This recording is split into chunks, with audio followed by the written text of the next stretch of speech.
À ceux qui essaient de me détruire, aux incrédules et aux traîtres, j'offre l'oubli. Une semaine est passée, et le 4e épisode de The Boys est déjà disponible. Intitulé « Même si les cieux tombent », Homelander poursuit le sérum d'immortalité tout en chargeant son équipe de le promouvoir comme le nouveau messie mondial. En même temps que cela se passe, Starlight puise sa force dans son passé et revient à l'action.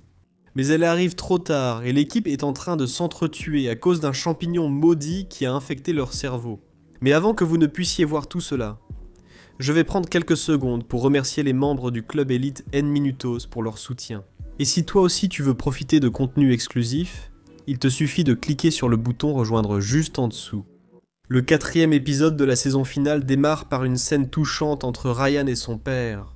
Un contraste assez sombre, surtout quand on se rappelle que l'épisode précédent s'est terminé avec lui en train de lui défoncer le visage à coups de poing. Cependant, à ce moment-là, Homelander contemple la photo avec une fierté évidente, comme s'il était convaincu que sa sauvagerie était nécessaire pour créer un lien.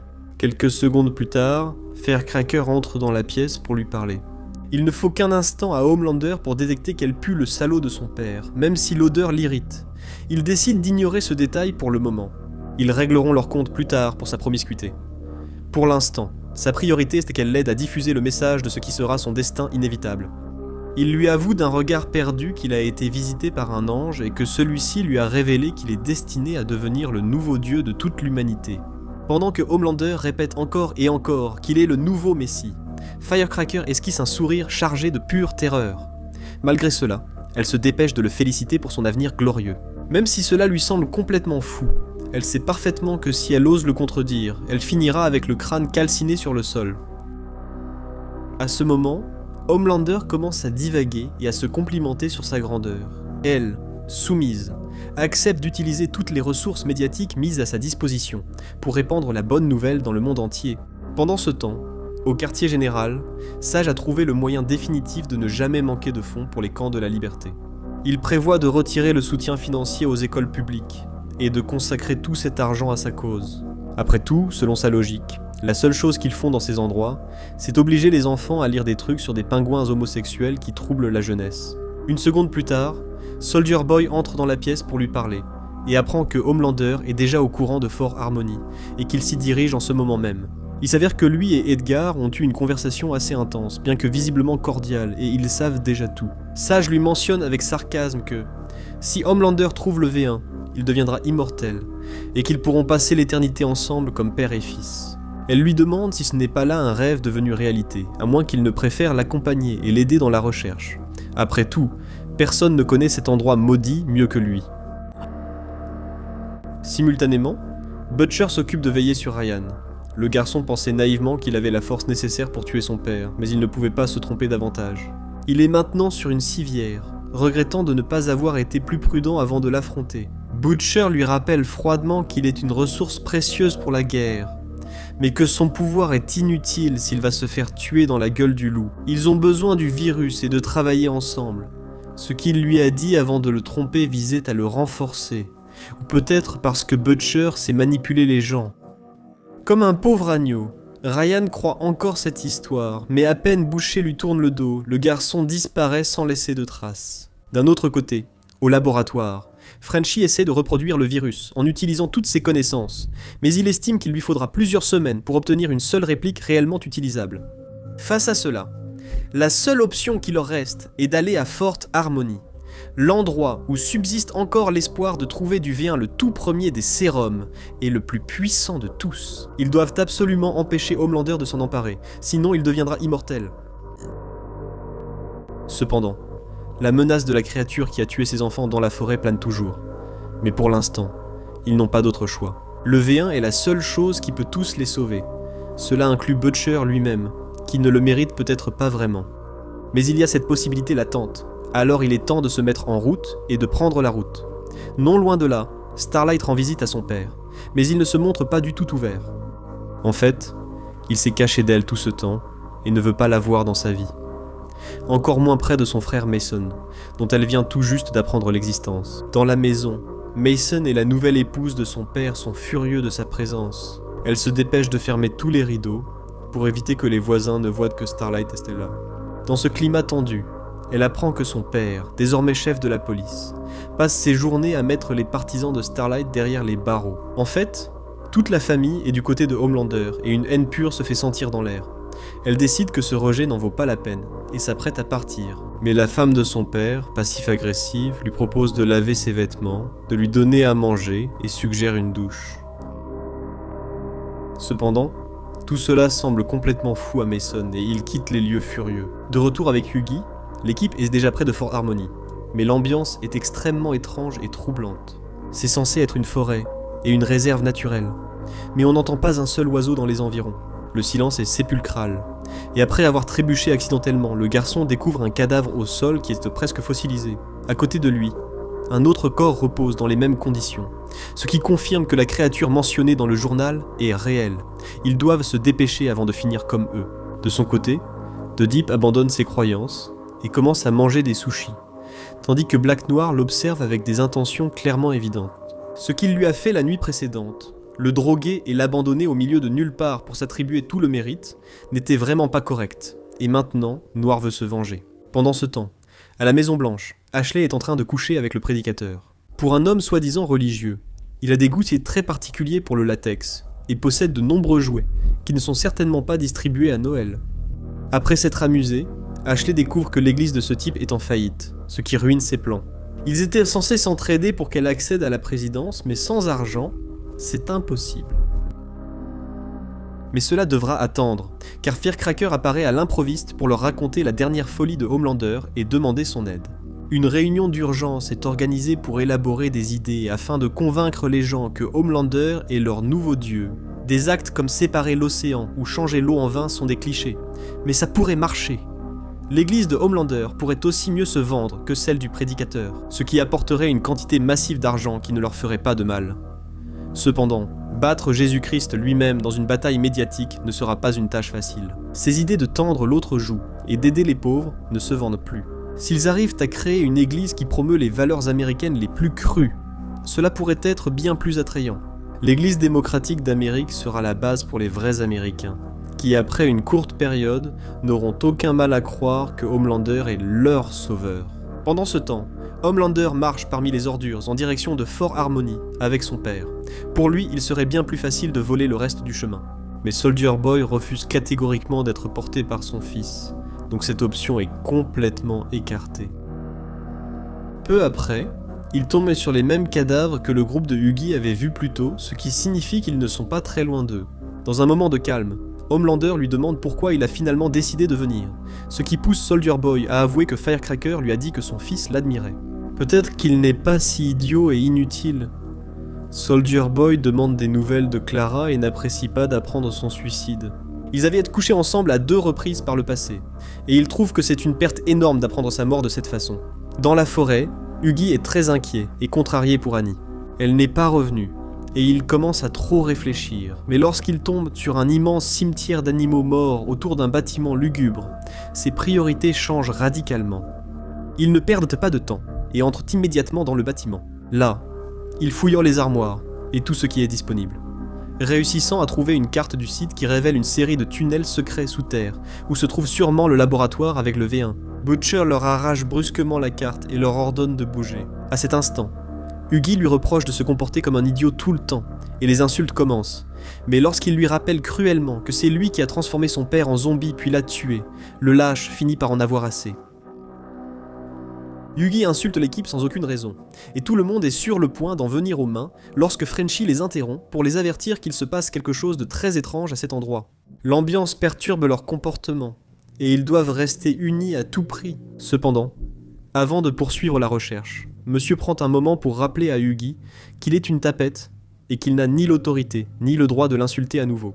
Alors qu'ils descendent aux étages inférieurs, les cadavres commencent à s'accumuler de façon alarmante. Certains sont plus frais que d'autres, ce qui leur confirme que de nombreuses personnes ont tenté d'explorer cet endroit sans réussir à en sortir vivantes. À cet instant, Frenchie remarque un détail terrifiant. Ces personnes n'ont pas été tuées par un monstre, mais se sont entretuées. Maintenant, ce qui se passe en haut a bien plus de sens. Quelque chose ici pousse les gens à se retourner contre leurs alliés, expliquant pourquoi le froussard Hughie a perdu son sang-froid et provoqué des disputes depuis leur arrivée. La théorie est évidente. Si le V1 s'est répandu dans l'eau, Il a pu affecter toute la flore de la région. Les animaux se sont entretués dehors pour nourrir le champignon noir qui recouvre les murs depuis qu'ils ont mis les pieds dans le bâtiment. Dehors, Homelander arrive enfin, et Butcher l'aperçoit par la fenêtre, signe qu'ils n'ont plus de temps et doivent se dépêcher. Cependant, l'ambiance est tellement tendue que Butcher et MM ne pensent qu'à sortir pour se battre en frappant les Frenchies. Perdant patience, il sort son arme et les menace directement. Il leur crie que c'est précisément ce que ce foutu champignon veut, qu'ils s'entretuent, mais que ce n'est pas pour ça qu'ils sont venus. Le français devient la voix de la raison inattendue pour l'équipe et parvient à les convaincre de remettre la bagarre à plus tard. La priorité absolue, c'est le V1 et empêcher les autres de l'obtenir. Pendant ce temps, dehors, Soldier Boy ne peut pas empêcher les mauvais souvenirs de ce qu'il a vécu à cet endroit de le frapper violemment. Il lui faut quelques secondes pour surmonter le traumatisme et entrer. En bas, dans la voûte, il découvre que le coffre-fort a été frappé avec une force brute incroyable et que quelqu'un a emporté tous les flacons restants, ne laissant qu'un petit sac d'héroïne comme preuve du vol. Au milieu du chaos, Kimiko se montre furieuse et instable. Tout ce que dit Frenchie l'irrite profondément, et il est évident que le champignon l'affecte bien plus qu'il n'affecte le reste du groupe. Il n'y a qu'un seul super avec une force aussi démesurée et une addiction connue à l'héroïne, Bombsight, mais personne ne l'a vu depuis des décennies, et on raconte qu'il est mort. En plus, s'il a déjà le V1 dans le sang, pourquoi en voudrait-il davantage? De retour avec Starlight, elle demande à son père pourquoi, chef de la police, il n'utilise pas son pouvoir pour dire la vérité et la défendre publiquement. D'un ton abattu, il lui avoue que la dernière personne qui a osé s'opposer au supérieur a disparu au milieu de la nuit avec sa femme et ses enfants. Il sait parfaitement que tout cela n'est qu'un tas de mensonges, mais parfois il vaut mieux accepter une mascarade que risquer de tout perdre. Il aimerait pouvoir être plus utile, mais être un bon père pour Mason et un mari présent est bien plus important pour lui maintenant que de défendre les convictions de quelqu'un qu'il n'a pas vu depuis 20 ans, même s'il s'agit de sa propre fille. Elle avoue avec amertume qu'elle est venue chercher des réponses et mettre un point final à leur relation avant que son temps ne s'achève définitivement. Face à cela, son père lui propose de lui montrer quelque chose de privé. Pendant toutes ces années, il a rassemblé chaque photo d'elle parue dans le journal et tous les souvenirs de son passé, admettant qu'il n'a jamais cessé de penser à elle, même s'il n'était pas toujours d'accord avec ses décisions. Il explique que partir n'a pas été facile. Il était très heureux quand sa mère a tombé enceinte, mais elle est ensuite devenue obsédée par l'idée de lui injecter le composé bio pour une vie meilleure. À ce moment-là, le travail se faisait rare, et pour elle, les efforts de son père n'étaient tout simplement pas suffisants. Après cela, sa mère a complètement changé. Elle a cru que Dieu l'avait choisie pour donner naissance à la sauveuse de l'humanité. Puis tout est devenu si compliqué et accablant qu'il n'a plus pu le supporter. Les besoins des deux étaient pris en charge par Vought, alors il a cessé de se sentir utile et a décidé de partir avant d'être à nouveau consumé par le mensonge. Alors que Starlight tente de gagner la confiance de son frère et de prouver qu'elle n'est pas une terroriste, son père ouvre la porte et découvre avec horreur la présence du chef adjoint de la police. Mason a dénoncé sa propre sœur et les autorités sont venues là pour l'emmener. Avant que Starlight ne perde le contrôle et ne le réduise en cendres, son père intervient pour raisonner l'officier et lui rappeler son soutien après le décès de sa femme. Il sait que le système arrache les gens à leur maison et les envoie dans des camps d'où ils ne reviennent jamais. Il crie que sa fille n'est pas mauvaise. Ceux d'en haut sont les véritables méchants et il est temps de se battre pour la vérité. Pendant un instant, Ed se souvient des années de service partagé et de leur vieille amitié. C'est pourquoi il décide de lui donner 1 heure pour qu'elle parte, sinon il reviendra avec des unités spéciales pour l'arrêter. Et tous deux savent ce qui arrivera à sa famille si cela se produit. Nous revenons immédiatement au laboratoire, où le champignon a finalement atteint le cerveau des gars, et ils commencent à se disputer à haute voix. Ils se lancent toutes les vérités blessantes qu'ils ont gardées, rappelant à Butcher quel fils de pute il est, et à quel point ils sont heureux de savoir qu'il va bientôt mourir. Après ces mots, Huggy promet qu'il tuera Butcher quoi qu'il arrive, ce qui pousse ce dernier à l'attraper par le cou avec l'un de ses fouets. Heureusement, Chimique réagit à temps. Elle parvient à le couper et pousse Boucher loin de là. Mais cela ne veut pas dire que le combat est sous contrôle, loin de là. Boucher projette Huggy violemment contre le mur. Au même moment, Huggy insulte une fois de plus Poème qui ne compte pas. Le groupe se remplit de courage soudainement. Amsel lui assène 2 coups secs qui l'envoient directement au sol. À ce moment-là, Huggy attaque Point M avec un plateau, et dès que Butcher pose les yeux sur lui, sa nature lâche revient d'un coup, et il s'enfuit désespérément. Pendant ce temps, Frenchie essaie de calmer sa bien-aimée, mais Chimique est complètement plongé dans un mode meurtrier et se jette sur lui, prêt à tout. Dans le cas de Soldier Boy, il en a déjà assez d'entendre Homelander divaguer sur son avenir en tant que dieu. Alors il le trompe pour qu'il entre dans une chambre forte remplie d'uranium enrichi et conçue pour résister aux super-héros. Pour un être humain ordinaire, la mort surviendrait en à peine 2 minutes. Pour Homelander, cela prendra des heures à saigner du cul. Et c'est une mort horrible que Soldier Boy pense qu'il mérite largement. Comme il l'avait prévenu, ni sa vision thermique, ni sa force brute ne suffisent-elles pour s'échapper de cet endroit. Soldier Boy lui promet avec mépris qu'il détruira tout le V1 qu'il trouvera. De cette façon, il ne sera pas immortel et restera sous son contrôle absolu. À peine Soldier Boy s'en va, Butcher entre en scène et trouve Homelander piégé dans la chambre forte, en train de vomir et le visage ravagé par les brûlures de la radiation. Pour Butcher, c'est un spectacle sublime et il savoure chaque seconde de ce qui se passe sous ses yeux. Il prend même un moment pour allumer une cigarette et le regarder mourir lentement, lui rappelant qu'il le mérite non seulement pour toutes ses atrocités, mais aussi pour avoir osé poser un doigt sur Ryan. Pour cela et plus encore, il mérite de mourir, Butcher lui reprochant sa faiblesse. Patético y necesitado de atención que siempre ha sido. Homelander lui promet que lorsqu'il parviendra à sortir de là et qu'il obtiendra le V1, ce qui arrivera forcément car c'est écrit dans son destin par les anges eux-mêmes, lui et tous les non-croyants se noieront dans leur propre sang pour avoir refusé de l'accepter comme leur nouveau dieu. Au même moment, MM poursuit Huggy avec son arme, déterminé à lui mettre une balle dans la tête. Cependant, le garçon le surprend et parvient à lui tirer dans le dos. Au moment précis où Huggy a l'occasion de le tuer, Kimiko apparaît sur la scène. Yui change de cible, il la vise et vide le reste de son chargeur directement dans son dos. Maintenant, les deux hommes se retrouvent face à une Kimiko hors d'elle qui inflige à Poem une grave entaille à la poitrine. En voyant la force surhumaine qu'elle possède et sa capacité à plier le métal à main nue, ils décident de fuir et de chercher un endroit où se cacher. Étant donné que Frenchie semble être le seul immunisé contre les effets du champignon en raison de son long passé avec les substances, il tombe sur Soldier Boy et lui tire la langue d'un air moqueur pour l'attirer là où il le souhaite. Il s'avère que Frenchie a trouvé l'origine de tout, un individu nommé Queen qui est collé au mur. Le champignon que son corps produit est la cause de la folie collective. En le voyant, Soldier Boy ignore complètement Frenchie et commence à se moquer de son ancien camarade. Soldier Boy se souvient très bien de comment Queen était un fils de pute riche qui s'est moqué de lui pendant des années, et le voir dans cet état lui procure un immense plaisir, même si Frenchie insiste pour qu'il le tue afin d'arrêter l'infection. Soldier Boy refuse catégoriquement, préférant le laisser là pour qu'il souffre pour l'éternité. Cependant, s'il ne l'élimine pas, le champignon continuera d'affecter les autres, et Kimiko finira par tuer ses camarades. Ah heureusement, Frenchie sait exactement sur quel bouton appuyer pour que Soldier Boy se remplisse de rage et décharge toute l'énergie de sa poitrine contre son ancien ennemi juré. Le feu de Soldier Boy détruit le champignon, et les gars retrouvent leurs esprits. Heureusement, ils s'en sont sortis avec seulement quelques égratignures, MM étant celui qui a le plus souffert avec une balle logée dans l'épaule. Mais au moins, tout le monde est en vie. Sur le chemin du retour à la maison, Butcher se permet de mettre de la musique, décidant que Mambo numéro 5 est la chanson parfaite pour essayer d'oublier ce qui vient de se passer. Après le dîner, Starlight comprend qu'elle a déjà suffisamment remué le passé, et qu'il est temps de partir. Après des adieux sincères avec son père, elle quitte la maison, et en sortant, on peut clairement voir à quel point cette rencontre l'a affectée émotionnellement. De retour avec Homelander, il a frappé la porte avec une force surhumaine jusqu'à ce que les charnières cèdent et qu'il s'échappe de la chambre forte.